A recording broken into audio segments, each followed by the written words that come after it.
Labdien! Mani sauc Natālija.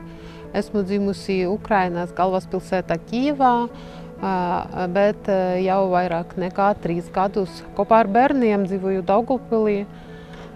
Pašlaik es studēju Daugavpils universitātē magistratūrā programmā Vide, ekonomika un inovācija.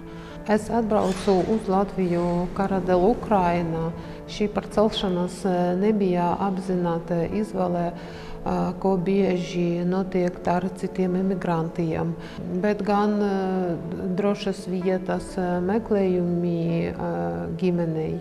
Latvijā mani visvairāk aizrauja dabu un saistībā ar kultūru. Latvieši bieži svin svētkus brīvā dabā, pie ugunskura ar dziesmām. Tas ir ļoti skaisti un reizē atgādina manas mājas Ukrainas, kur cilvēki arī pateicīties kopā, svinēt un dziedāt. Latvijā ir daudz skaistus vietu. Šogad, pateicoties SIF programmām, mēs apmeklējam Liepāju, Ventspili un Kuldīgu. Tas ir brīnišķīgi skaistas vietas.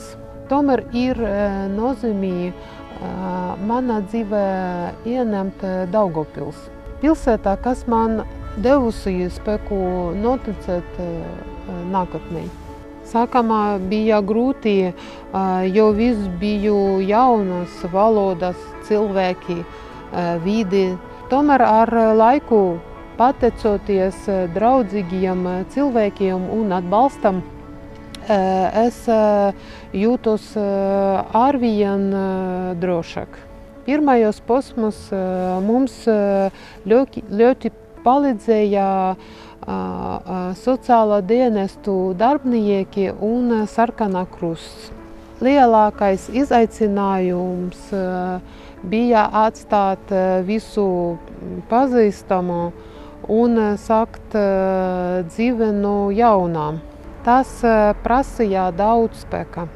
Es vēlos pateikt Latvijas sabiedrības par atbalstu un vismīlību.